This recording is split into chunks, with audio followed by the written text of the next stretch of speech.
오늘은 데살로니가전서 2장 1절에서 12절까지 말씀입니다. 어제 우리는 데살로니가 교회가 어떤 교회인지를 1장을 통해서 보았습니다.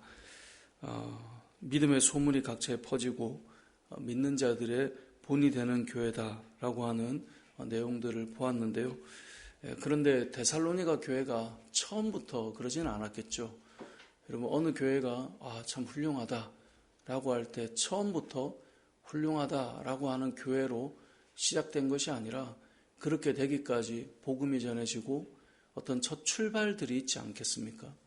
오늘 본문의 내용은 어제 본문의 내용에 보았던 그 정말 믿음의 본이 되는 그런 데살로니가 교회가 어떻게 시작되었는가를 이제 오늘 본문이 알려주고 있습니다.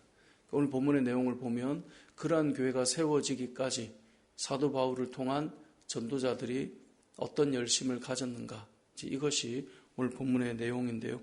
오늘 본문 2절을 보니까 너희가 아는 바와 같이 우리가 먼저 빌립보에서 고난과 능욕을 당하였으나, 그러니까 데살로니가 지역으로 오기 전에 빌립보 지역에서 바울과 실라와 많은 전도자들이 복음을 전했어요. 그런데 빌립보 지역에서 복음을 전하다가 귀신 들린 한 여종을 이제 귀신을 쫓아내고 그 아이를 도왔다가 나중에는 그 주인들을 비롯한 그 지역의 사람들로부터 옷벗김을 당하고 그리고 매를 맞고 그리고 감옥에 갇히는 일을 사도 바울이 경험하거든요.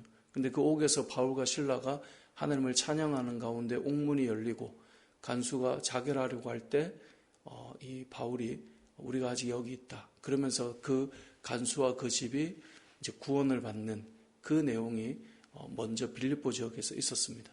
그리고 그렇게 가혹하게 고난을 당했던 이들이 풀려난 이후에 그 다음에 데살로니가 지역으로 와서 이제 복음을 전한 것이거든요.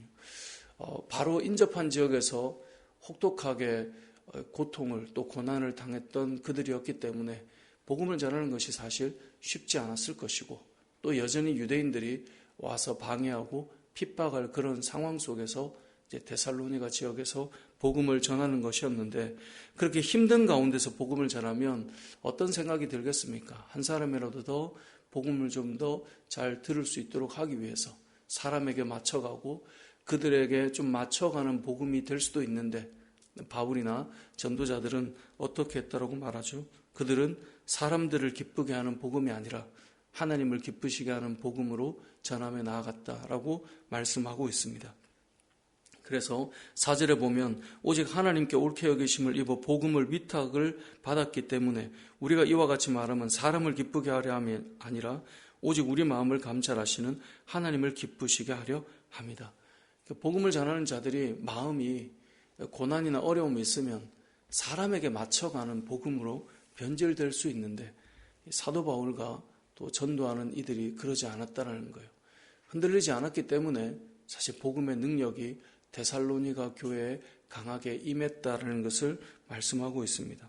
뿐만 아니라 5절에도 보면 너희도 알거니와 우리가 아무 때에도 아첨하는 말이나 탐심의 탈을 쓰지 아니한 것을 하나님이 증언하신다라고 말합니다. 그들에게 맞춰가면서 그들에게 아첨하거나 그들의 마음에 뭔가 들어서 우리가 뭔가를 얻는 그런 일들의 복음을 전하지 않았다라는 거예요. 뿐만 아니라 6절에 보면 우리는 너희에게서든지 다른 이에게서든지 사람에게서는 영광을 구하지 않았다라고 말합니다. 사람에게 영광을 구하려면 그 사람을 맞춰줘야 되겠죠. 왜냐하면 사람이 누군가를 높이려면 그 사람 마음에 들어야 되거든요.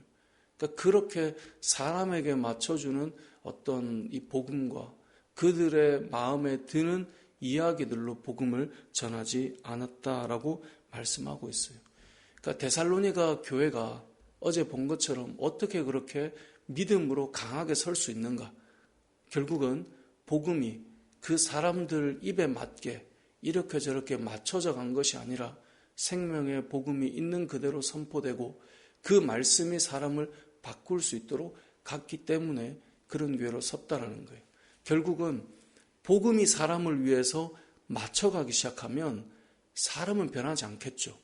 그렇지 않겠습니까? 여러분 누군가에게 뭔가 교훈을 주고 가르치는 자리에 있는데 그 사람에게 맞춰서 교훈이 달라지면 그 사람은 바뀔 이유가 없죠. 왜냐하면 교훈이 그 사람에게 맞춰서 바꿔주고 있으니까. 그런데 진리가 그대로 전해질 때 그 진리가 부딪히고 사람은 변화될 수 있는 것이라는 거예요.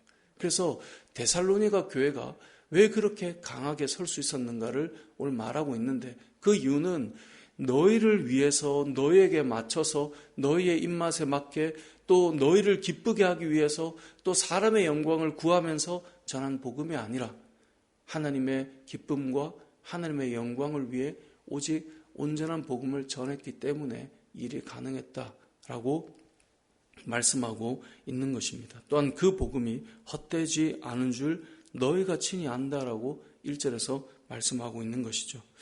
뿐만 아니라 복음의 진리는 변하지 않지만 복음을 전하는 그들의 자세는 어땠는가? 7절에 보면 우리는 그리스도의 사도로서 마땅히 권위를 주장할 수 있으나 도리어 너희 가운데서 유순한 자가 되어 유모가 자기 자녀를 기름과 같이 하였다라고 말씀하고 있습니다.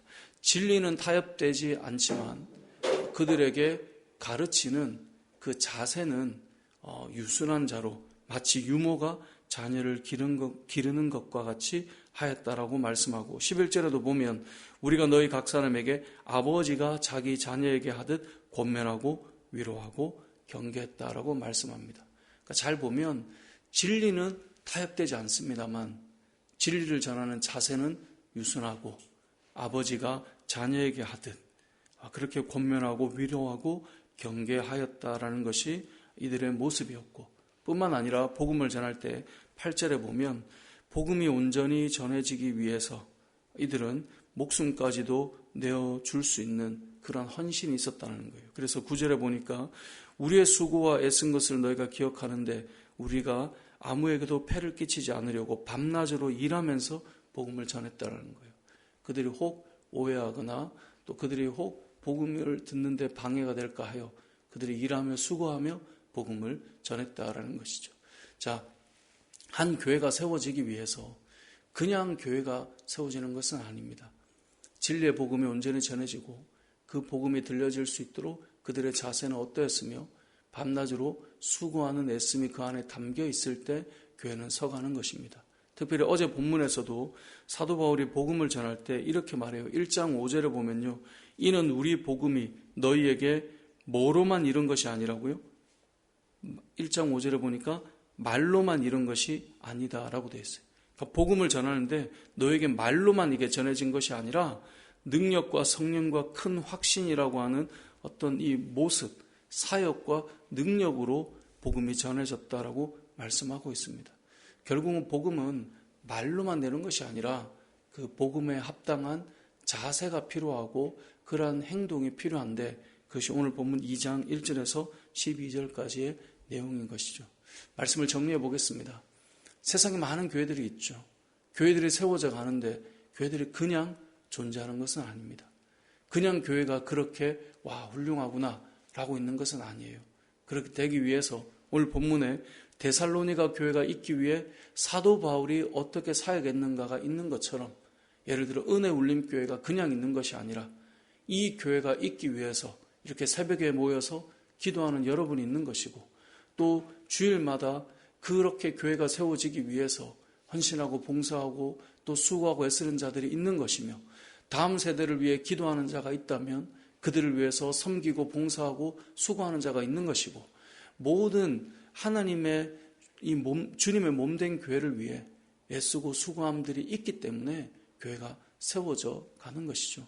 오늘 본문에 데살로니가 교회가 믿음의 본이 되는 그런 교회로 서기까지 수많은 눈물과 헌신과 애씀과 희생이 있었던 것처럼 우리도 주님의 몸된 교회를 위하여서 주님이 기뻐하시는 교회로 잘 서기 위해서 또 그러한 헌신과 희생이 있었으면 좋겠고, 뿐만 아니라 이 땅에 있는 그 수많은 교회에 주님을 위해서 또 주님의 몸된 교회를 위해서 수고하고 애쓰는 그 모든 이들을 통하여 교회가 세워진다는 사실을 기억하고 또 그들을 위해 우리가 기도하고 또 그들을 위로하고 또 함께 믿음으로 걸어갈 수 있는 은혜가 있기를 주님의 이름으로 축복합니다.